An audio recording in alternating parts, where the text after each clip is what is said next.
Salut les copains, j'espère que vous allez bien. On part en direct pour le retour de la touche animale. Ça fait longtemps qu'on ne s'est pas vu puisque la pause estivale a été longue. C'est seulement la première depuis quelques temps, mais bon, ça fait du bien les vacances. J'espère que vous avez passé des bonnes vacances. Aujourd'hui, pour cette première, je suis ravie de recevoir mon amie Hélène Gâteau. Qui va pouvoir tout simplement échanger avec vous sur la sortie de son nouveau livre, Pourquoi j'ai décidé d'avoir un chien et pas un enfant. Donc elle va nous rejoindre dans pas longtemps, je vais l'inviter d'ailleurs. Et comme vous le savez, vous pouvez retrouver le replay de la touche animale toujours sur le site woopets.fr, le site dédié aux amoureux des animaux de compagnie. Donc je vais aller inviter notre amie Hélène à nous rejoindre, qui ne doit pas être pas loin, pardon.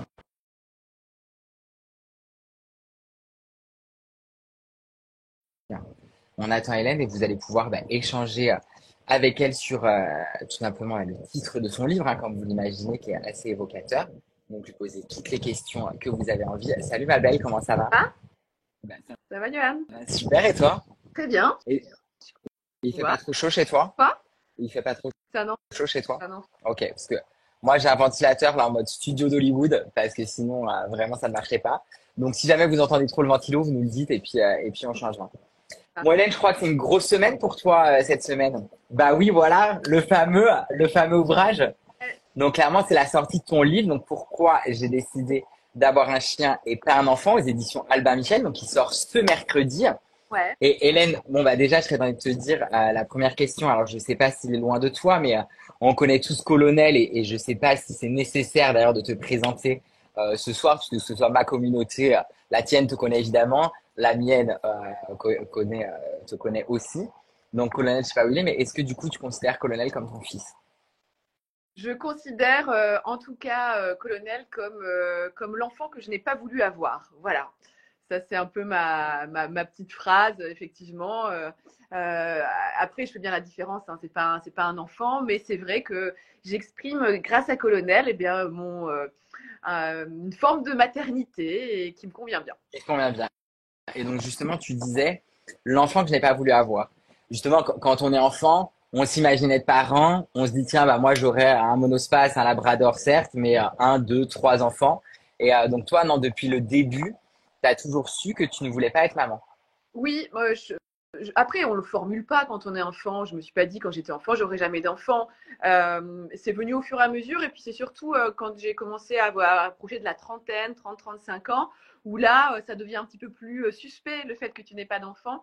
Donc c'est plutôt à ce moment-là qu'il a fallu que je m'exprime sur ce sujet-là et que je le revendique parce que c'est quelque chose qu'il faut revendiquer maintenant. Faut le dire. Maintenant, je veux pas d'enfant. Enfin, ça devient un vrai sujet. Bon, ben voilà, c'est un sujet. Et effectivement, moi, je ne veux pas d'enfant. Ça ne fait pas partie de mon chemin de vie, de la perception que j'ai de la vie. Et justement, donc tu le disais, donc on peut le dire pour peut-être les quelques personnes qui ne le savent pas, mais tu es quand même vétérinaire à la base. Tu es très connu maintenant pour tes talents de journalisme, mais à la base, tu es vétérinaire, donc les animaux, tu connais mieux que personne. Donc tu le disais, colonel, tu transposes certaines choses et on le voit très bien dans l'ouvrage donc, qui paraît mercredi. Mais tu fais quand même une vraie différenciation entre colonel qui a des besoins de chien et un enfant qui a des besoins d'enfant. Ouais, et c'est pour ça que je me suis sentie super légitime à écrire ce livre-là parce que je pense que c'est un vrai sujet aujourd'hui, que pas mal de gens partagent avec moi ce souhait de ne pas avoir d'enfants et puis finalement de vivre quand même une certaine parentalité avec leur animal. Donc, je suis pas toute seule, mais je me suis sentie légitime de le faire parce que justement, comme je suis véto, et ben je mets dans mon bouquin aussi, je mets un petit peu les garde-fous, c'est-à-dire que on peut l'aimer de tout l'amour possible, son animal, mais c'est pas parce qu'on lui donne la place d'un enfant qu'il faut le considérer comme un être, comme un humain. Et ça, c'était important pour moi de le signaler et c'est ce que je mets dans le livre. Voilà, pas d'anthropomorphisme, pas de. C'est une espèce différente de la nôtre et parfois à trop aimer, on peut mal aimer. Donc attention, j'ai mis quelques garde-fous dans ce livre. Et ça, justement, je pense qu'on peut en parler, on peut s'arrêter un petit peu sur ce sujet. Effectivement, donc l'anthropomorphisme, c'est le fait de donner des comportements humains donc à un animal. Ce qui n'empêche pas qu'on est tous pareils à les appeler nos bébés, mon fils, ma fille, enfin, etc. Même si effectivement il y a une vraie différenciation. Et tu le disais, à trop aimer, on peut mal aimer. C'est vrai qu'on le voit souvent à force de transposer du coup des comportements qu'on jugerait humains à nos animaux. On a tendance finalement à faire un peu n'importe quoi avec eux, quoi. Oui, et puis bah, l'espèce canine, c'est une espèce qui mérite qu'on la connaisse, qui mérite qu'on s'intéresse à elle, qu'on s'intéresse à ce qu'est un chien. Et je pense que ça doit être la base d'ailleurs avant toute adoption, c'est s'intéresser à ce qu'est un chien et ne pas avoir trop d'idées préconçues ou bien non mais ça va, quand j'étais enfant j'avais un chien, je sais que c'est les chiens, etc. C'est comme ça qu'après on fait des erreurs et puis qu'on se retrouve un petit peu dépassé parce qu'en fait on répond pas aux besoins de l'animal et puis on se retrouve avec un animal qui présente des troubles du comportement. Donc je pense que c'est important, en tout cas, même si on l'aime, de respecter l'animal pour ce qu'il est. Et pour moi, c'est fondamental. Et j'espère que c'est un message qui passera aussi avec mon livre, que ça ne va pas être quelque chose qui va être vu comme elle considère son chien comme un enfant. Je lui donne une place, j'ai un lien d'attachement qui est celui qu'on pourrait avoir avec un enfant, mais en revanche, j'en oublie jamais, jamais que c'est un chien et qui s'éclate plus parfois avec les autres chiens qu'avec moi, qu'il sent mauvais, bah oui, mais c'est pas grave, un chien ça pue, un chien ça se roule dans la boue, et c'est comme ça. Donc Ouais. Et encore dans la boue, c'est quand c'est une belle journée. voilà, hein, quand Mm. moi, j'ai des enfants et puis des copines qui ont aussi le chien qui se roule dans la merde de chien ou la merde humaine, c'est sympa ça. Ouais, ouais, ça c'est vraiment sympa. Ou la mère de renard aussi qui sent bien fort. Et donc, justement, tu te disais enfin, qu'effectivement, il y a des tas de personnes que ça pouvait concerner. Et ça, justement, c'est un peu. Alors, moi, je l'avais déjà vu sur des posts sur les réseaux sociaux, etc. Ou même sous forme de quelques articles de blog. Mais là, c'est vraiment le premier livre qui en parle. Et avec un titre, enfin, je veux dire, on ne peut plus évocateur. Et donc, justement, est-ce que pour toi, c'était important de prendre la parole en tant que femme sur ce sujet pour pouvoir justement donner la place peut-être à d'autres femmes et aussi à des hommes? Alors, même si effectivement, quand on est un homme, il faut être honnête, ça implique pas la même chose. La maternité est évidemment différente, hein, donc le fait qu'on appelle ça maternité. Mais est-ce que du coup, c'était important pour toi de faire enfin, de mettre tout ce temps, parce que finalement, on sait que écrire un livre, bah, justement, c'est un peu comme un accouchement, donc puisque bah, effectivement, c'est du temps, c'est du travail, c'est beaucoup de choses. Donc, est-ce que pour toi, c'était important justement d'y aller aussi pour les autres femmes? Alors, je n'avais pas cette dimension-là au début. C'est-à-dire qu'au début, je dois avouer que c'était plutôt un exercice et un souhait personnel, une revendication personnelle de la place qu'a mon chien dans ma vie. Et d'ailleurs, c'est un livre qui est très personnel et je parle de moi comme jamais j'ai parlé de moi. Donc voilà, pour les gens qui me suivent depuis longtemps, j'ai vu passer Nicole tout à l'heure.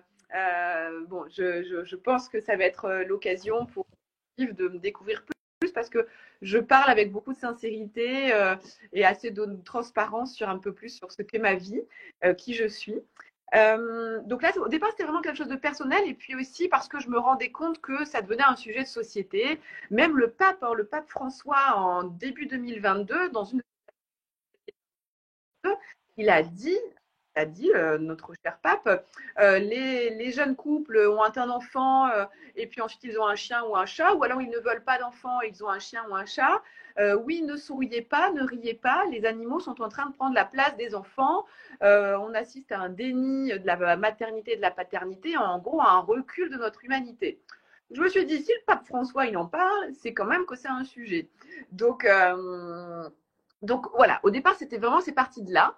Et aujourd'hui, maintenant que je commence à parler de mon livre et que c'est, bah, qu'on sait qu'il va sortir, que c'est imminent, eh bien, je me rends compte, d'après tous les témoignages et les retours que j'ai, je me rends compte qu'en fait, c'est un sujet qui parle à beaucoup de personnes et que finalement, eh ben, je vais peut-être libérer la parole de bon nombre d'hommes et de femmes sur ce sujet-là. Et je ne me voyais pas comme ça, mais voilà, peut-être être un peu comme une porte-parole et j'espère en tout cas pouvoir aider certaines personnes à l'exprimer.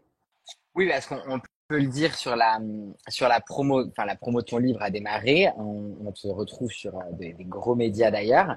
Et donc du coup, qui dit gros médias dit grosse communauté. Et c'est vrai qu'il y a déjà, allez, les premiers qui en ont parlé, c'est à quoi? C'est à 15 jours à peu près. Où on a vu commencer à apparaître les premiers posts, etc. sur les réseaux sociaux. Et moi, j'ai effectivement regardé, bah, aussi parce qu'on se connaît bien et voilà. Donc forcément, j'ai regardé avec beaucoup d'intérêt et bien sûr parce que c'est un sujet qui me passionne. Mais j'étais assez impressionné, effectivement, des commentaires. qui étaient finalement tous bienveillants, quoi. Enfin, je veux dire, il n'y avait pas de jugement de valeur, parce que les réseaux sociaux, enfin, on le sait, c'est très clivant. Enfin, tout le monde donne son avis, même quand on le demande pas. Enfin, c'est le concept de s'exposer en même temps. Mais là, Oui, c'est vrai qu'il y avait des centaines et des centaines de commentaires, et finalement tous très supportifs, tous très sympathiques. Enfin, et ça, tu l'as ressenti comment? Parce que j'imagine que quand on fait un livre très évocateur, et on y viendra un peu plus en détail tout à l'heure, on se dit, moi, je me mets à ta place. Honnêtement, j'aurais flippé. C'est normal. Enfin, tu vois. Enfin, je veux dire. Et là, enfin, effectivement, ça a l'air de bien se passer. je flippe encore quand même parce que finalement, pour l'instant, le livre n'est pas encore sorti, il sort après-demain. Mais c'est vrai que parler très honnêtement, je me disais, oh là là, vu ce que je suis en train de dire et d'évoquer comme sujet, je vais me prendre, pour parler un petit peu crûment, je vais me prendre des sauts de merde. Voilà, puisque c'est un peu le concept sur les réseaux sociaux, c'est que dès qu'on prend la parole sur un sujet un petit peu provoque, et ben, on faut s'attendre à en recevoir pas mal. Et effectivement, comme tu dis, ben, j'ai été ultra et agréablement surprise de voir que il y avait un vrai débat qui s'ouvrait finalement sur les réseaux sociaux, en commentaire de posts, entre les gens qui me comprennent, ceux qui ne me comprennent pas, mais qui sont pas, il n'y a pas d'agressivité, il n'y a pas eu de propos violents, enfin quelques-uns, mais bon, franchement, on les Oui. oublie. Et un vrai débat entre les gens. Et j'ai trouvé ça plutôt intéressant. Voilà, je me dis que j'ouvre un sujet de société, un débat. Je suis contente. Oui, oui, clairement. Et qui, effectivement, comme tu le dis, qui n'est pas que féminin en plus. Hein, je veux dire, parce que c'est quand on parle maternité, enfin, là, pour le coup, on parle plus de maternité que de paternalité. Mais enfin, en tout cas, on voit que c'est un sujet qui n'est pas que féminin. Enfin, je veux dire, qui n'est pas, voilà. De femmes, évidemment. Mais je commence, pas plus tard que tout à l'heure, là j'ai eu plusieurs messieurs qui m'ont envoyé un message en me disant qu'ils me comprenaient très bien et qu'eux-mêmes vivent une relation paternelle avec leur chien. Donc finalement, voilà, ça se joue aussi, ça se ressent aussi chez les hommes. Ce n'est pas que Et féminin. donc, Hélène, tu as eu d'autres chiens avant, donc Colonel. Et donc, comme tu l'écris un peu dans le livre, etc., c'est un peu le premier quand même avec lequel tu as une relation qui est aussi fusionnelle finalement. Oui, j'avais une belle relation aussi avec mon précédent chien qui s'appelait Roots. Mais c'est vrai que j'étais plus jeune et je pense que même si c'était un formidable compagnon et je l'ai beaucoup, beaucoup, beaucoup aimé, évidemment, je n'avais pas ce sentiment de pseudo-maternité que j'ai avec Colonel. Donc, c'est l'âge qui fait ça. Est-ce que c'est parce que j'ai eu colonel, finalement j'avais 38 ans, donc tu peux te dire que c'est là où l'horloge biologique commence à tourner. Donc je n'ai pas voulu d'enfant, mais j'ai fait un transfert sur mon chien. Donc est-ce que c'est l'âge qui fait que je les considère plus aujourd'hui comme un chien, comme un substitut d'enfant peut-être? Oui, c'est ça, parce que l'injonction de la société, effectivement, enfin, je veux dire, quand elle est, alors même si maintenant c'est de moins en moins vrai, puisqu'effectivement, on fait des enfants de plus en plus tard, mais l'injonction de la société, c'est vrai que quand tu es une femme, voilà, à 38 ans, là, c'est carrément les derniers gros coups de pression de l'entourage, quoi, entre guillemets, effectivement. Enfin, où, voilà, ils te disent, bon, ben, il est temps, etc. Enfin, voilà, on en passe, c'est des pas mûrs. Enfin, et donc, est-ce que ce livre, enfin, avec du recul, tu te serais dit, tiens, j'aurais pu l'écrire à mes 30 ans, par exemple? Non, non, non, non, clairement non, parce que, il y a 30 ans, il y a 10 ans, je pense que la société n'était pas prête déjà à recevoir un tel livre. Et deux, non, parce que c'est le livre de la maturité, Johan. Voilà. De la C'est un grande peu sagesse. la sagesse. Non, non, c'est aussi mon parcours de vie ces 10 dernières années ou 12 dernières années qui m'a amené à écrire ce livre. Donc non, non, non, non, clairement, il arrive à point nommé dans ma vie et il y a un moment où je suis prête à assumer mes choix et qui je suis. Et donc, tu disais, tu te confies sur ta vie personnelle, enfin voilà, où effectivement on peut lire des passages, voilà, de ta vie amoureuse, etc. Ça, c'était ce que, enfin, je veux dire, jusqu'à présent, les livres que tu as sortis sont des livres plutôt dédiés effectivement aux animaux de compagnie, enfin voilà, qui sont pas des essais effectivement. Donc, comment est-ce que tu as ressenti ça? Enfin, je sais que tu es encore dans l'appréhension puisqu'il ne sort que mercredi, mais comment est-ce que tu ressens ça justement avec l'arrivée des premiers lecteurs? Ceux qui seront les meilleurs, iront dès mercredi à l'acheter en librairie et donc l'auront dévoré à une soirée, donc sera en mesure de faire un retour dès jeudi. Comment est-ce que tu appréhendes ça? Comme je n'ai pas beaucoup l'habitude de parler de moi, je suis quelqu'un d'assez pudique. C'est vrai que voilà, pour moi, c'est un gros effort d'avoir fait cet exercice-là. Mais quelqu'un m'avait dit, quand j'étais en pleine écriture de ce livre, écris-le comme si il n'allait jamais être lu, jamais être publié. Et parce qu'un jour, j'étais complètement bloquée. Je disais, mais je ne peux pas dire ce genre de choses. Et donc, j'ai suivi les conseils de cette personne et c'est ce qui m'a permis de me libérer un peu aussi en imaginant que personne n'allait lire. On arrive à 48 heures de la sortie de mon livre et là, je me dis, enfin, j'espère qu'il va le lire. Donc, je suis en train de flipper un petit peu, effectivement. Maintenant, à un moment, c'est bien aussi de s'assumer, de dire qui on est, d'être sincère. Voilà, je ne suis pas non plus un déballage, attention. Hein, c'est pas, je ne pense pas passer de pudique à d'un seul coup complètement impudique par rapport à ma vie. Mais je pense que c'était important pour la narration de ce livre, pour qu'il y ait un côté aussi, pour qu'on puisse s'attacher aussi peut-être à moi un petit peu. Si j'avais survolé uniquement un fait sociétal, des articles, des publications scientifiques et sociologiques, j'aurais pas mis beaucoup de moi et je parle d'amour quand même dans ce livre-là, donc c'était important qu'on me comprenne un petit peu plus. Complètement. D'ailleurs, je voyais dans les commentaires, là, il y en a déjà plusieurs qui ont dit précommandé, précommandé, précommandé. Donc, bon, visiblement, il y a déjà de la demande.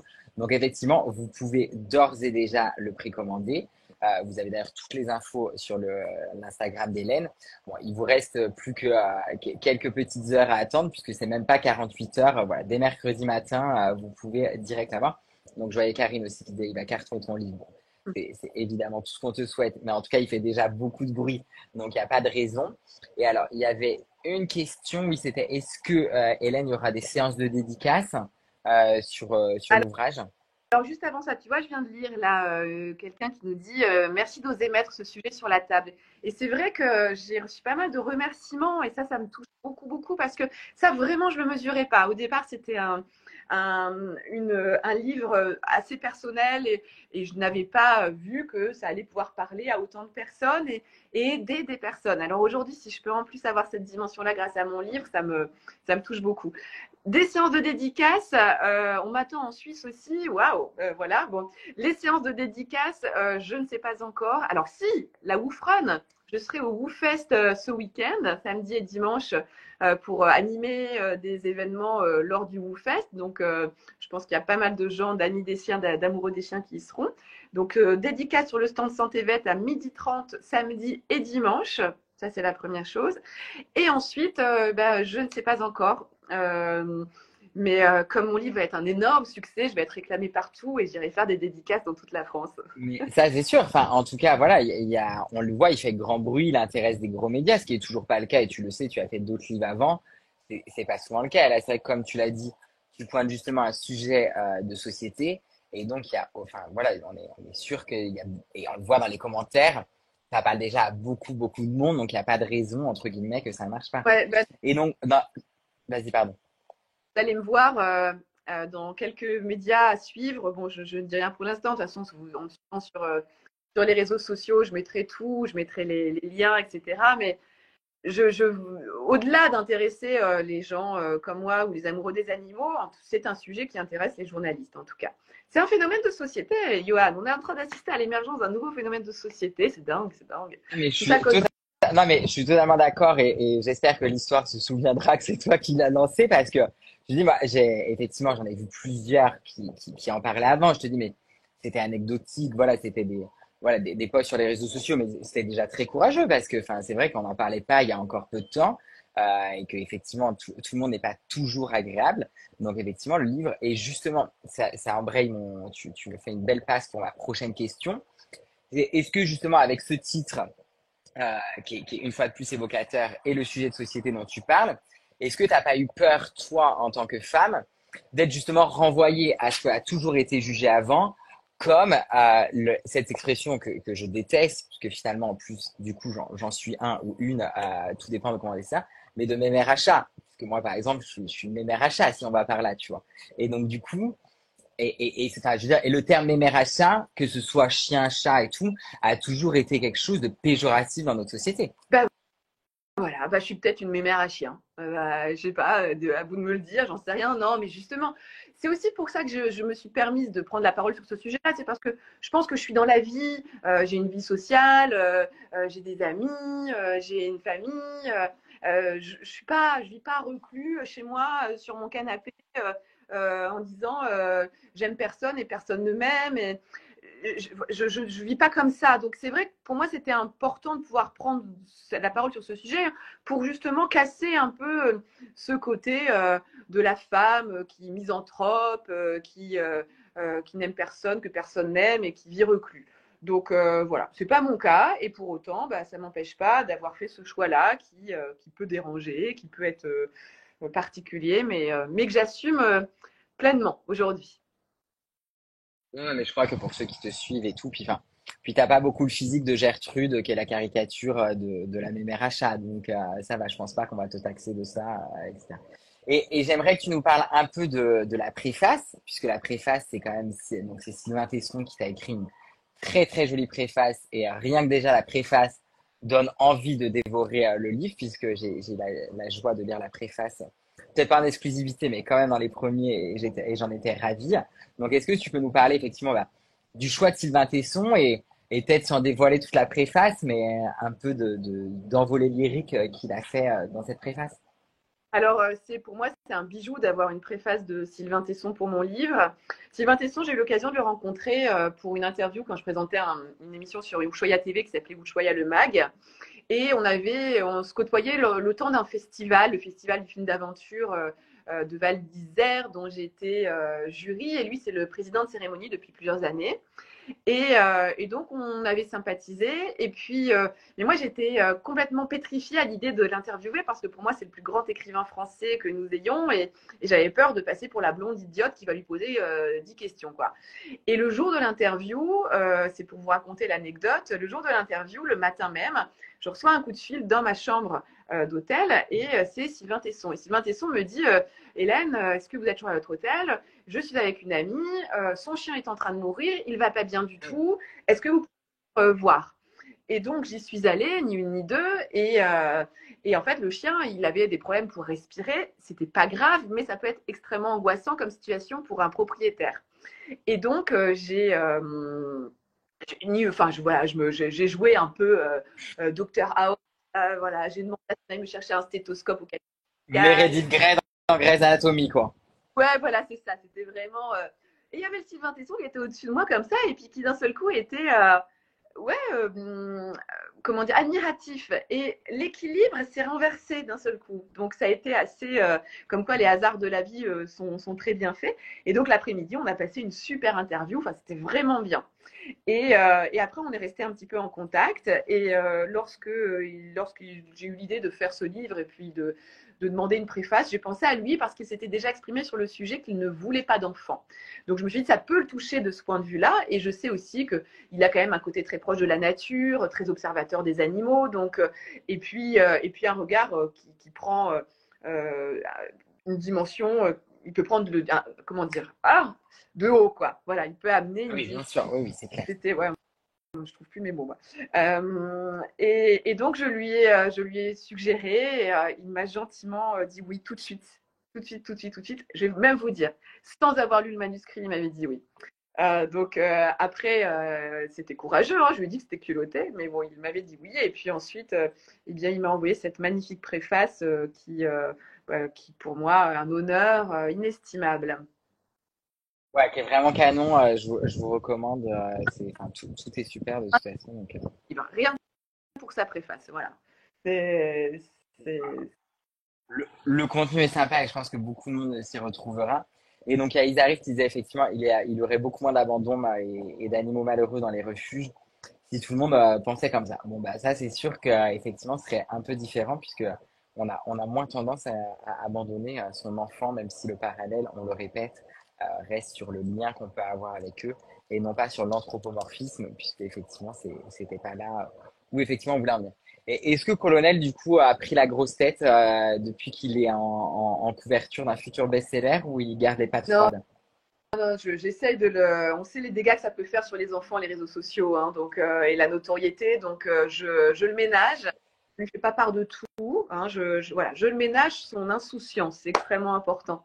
Hein, c'est important. Mais tu vois, par exemple, ce matin, j'ai fait une interview pour un journal qui apparaît bientôt et j'étais interviewée par une journaliste et il y avait un photographe.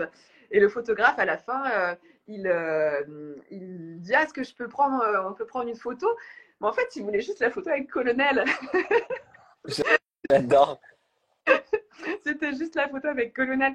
Et là, je me suis dit waouh, il me vole la vedette, quoi. Bah, tant mieux, tant pis, tant mieux. Voilà. C'est lui la star, colonel. Et du coup, Hélène, effectivement, au-delà de te souhaiter du succès pour cet ouvrage, est-ce que tu penses qu'il pourrait y avoir une suite, même si effectivement il faut déjà laisser sortir celui-ci, mais est-ce qu'il pourrait y avoir une suite? Alors, je m'interroge sur le titre du prochain. Pourquoi j'ai choisi d'avoir un chien et pas un mec? Ça pourrait être un autre Ceci dit, autre sujet de société. sujet de société. Mais non, Autre justement, sujet de société. voilà. Non, non, non, non, tout va bien de ce côté-là. Donc, merci. Je n'ai pas besoin d'avoir un chien comme de compagnon. Et après, est-ce que ça peut faire des petits? Ça, bah, j'en sais rien. Je sais pas. Je sais pas. J'ai quelques idées, mais à suivre. On va déjà donner vraiment naissance à celui-ci, hein, puisqu'il sort après demain. Merci. Bah, et d'ailleurs, on arrive déjà presque à la fin de ce live. C'est très court, une demi-heure, mais bon, on s'est déjà dit plein de trucs. Puis de toute façon, il faut laisser du suspense, puisqu'effectivement, il sort donc ce mercredi, clairement. Et donc, Hélène, évidemment, on va te souhaiter beaucoup de succès et on prendra une ou deux dernières questions si vous en avez, les amis. Sinon, on vous laissera là. Et donc, qu'est-ce que j'allais te dire, Hélène? Donc, à partir, ah oui, les séances de dédicaces. Donc, du coup, on en a déjà Alors, parlé. Les séances de dédicaces, il y en a une à la où. Vas-y, pardon, ensuite, je te laisse répondre. petit coucou à Natacha et Thomas qui viennent de, je crois que moi, qui étaient les parents chiens de l'amoureuse de Roots, mon précédent chien, les parents humains de l'amoureuse. Voilà, donc je leur fais un coucou, je viens de les voir passer. Voilà, ça me touche. Et Et il y a beaucoup de fans de Roots parce qu'il y a quand même beaucoup de commentaires, effectivement, autour de Roots. Donc, les gens ne l'oublient pas. Et ça, c'est beau. Et donc, Tartine, Hélène, alors, Tartine, Tartine. ouais. Voilà, Tartine, excellent, excellent. Bon, bah, Tartine aura peut-être le droit à sa dédicace. Donc, pour répondre aux questions sur la dédicace, vous pouvez retrouver, donc, pour tous les amoureux des chiens qui y seront, Hélène sur l'espace Saint-Évet à l'occasion de la WooFest, qui a lieu ce week-end. Donc, où tu es présent d'ailleurs, je crois, tout le week-end. Donc, et d'ailleurs, on a un bisou d'un ami commun, on a le bisou de Manu de chez Cadog, qu'on embrasse et qui est un très bon ami à nous. Et donc, Hélène, alors, mercredi, go quoi. Allez tous l'acheter très clairement, vous allez voir. Donc vous pouvez quand même, on le disait, le précommander, mais vous le trouverez dans toutes les bonnes librairies ou sur Internet. Mais c'est vrai, quand on parle de livres, essayez de privilégier la librairie, ça reste quand même un commerce qu'on aime bien protéger. Donc essayez d'aller en librairie. Pardon, je t'ai coupé la parole, j'ai pas entendu ce que tu as dit, Hélène. Non, je faisais un coucou à Jean-Pascal. Voilà, je salue les gens qui me suivent et puis Ok. ah, voilà. Eh ben vas-y, écoute, ah bah, puis avec le nombre de personnes qui arrivent, tu peux faire coucou à tout le monde, mais vas-y. Donc, en attendant, les amis, vraiment, c'est vraiment un très très bel ouvrage, je vous le recommande. Donc, c'est pourquoi j'ai choisi d'avoir un chien et pas un enfant, par Hélène Gâteau, que j'embrasse et que je suis ravie que tu nous aies consacré cette demi-heure, ma très chère Hélène. Donc, c'est aux éditions Albin Michel, comme je vous dis, disponible dans toutes les bonnes librairies ce mercredi. J'ai hâte d'avoir les retours de tout le monde, effectivement, sur le fait de société et le pavé dans la mare, on peut le dire, que tu as jeté. Donc, j'ai vraiment hâte d'avoir les retours de tout le monde. Alors, bah, il y a une dernière question qu'on va répondre, mais je pense que, comme on dit, la question est vite répondue. Sophie Xavier qui te demande pourquoi ce titre, Hélène. Ah, je t'ai perdu. Attends. Ah, alors moi, je t'entends très bien. Voilà, je t'ai perdu. Est-ce que tu m'entends? T'entends, ouais. Je t'entends. Je te disais, il y avait une question donc qui était pourquoi ce titre, Hélène? Euh, C'était le titre que j'ai proposé à Albin Michel quand je suis allée leur proposer l'idée. Dès le départ, c'était ce titre-là. Je savais que ça allait être un titre un peu provocateur, mais mais c'est la vérité en fait. Et c'était important pour moi de mettre le mot choisi aussi. C'est pas subi, c'est choisi. J'ai vraiment fait ce choix. Et oui, allez, je voulais être un peu scandaleuse. Voilà. Non, mais alors, déjà, c'est hyper honnête de le dire, mais de toute façon, enfin, je pense que enfin, moi qui, comme tu le sais, adore la com et le marketing, enfin, je veux dire, là, enfin, je veux dire, la promesse est tenue. Enfin, en fait, je vois même pas quel autre titre ça aurait pu être pour aller plus loin, en fait. Enfin, je vois même pas comment tu l'aurais pu l'appeler autrement que comme ça. C'est Donc, ça. Mais vite, mm. finalement. Donc, Non, mais clairement. Donc, on le répète, ouais, pourquoi j'ai choisi d'avoir un chien et pas un enfant aux éditions Albin Michel. Il sort ce mercredi par Hélène. Surtout, on veut voir toutes les stories quand vous l'achetez. Vous taguez Hélène. Je vais suivre ça de très très près. Donc, sinon, c'est la fessée des culottés direct. Donc, dès que vous l'achetez, petite story. Et surtout, bah, envoyez vos retours, ce que vous en avez pensé à Hélène. Je suis sûre, Hélène, je te le souhaite, mais je sais d'avance que ce sera un succès. Donc, tout le meilleur pour mercredi. Je penserai bien à toi, puisque effectivement, ce sera une grosse journée.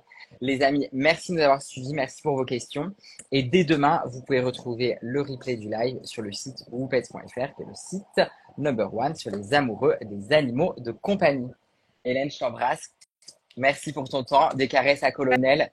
Et puis, bah, beaucoup, beaucoup, beaucoup, beaucoup de succès. merci. Ciao, les amis. Merci.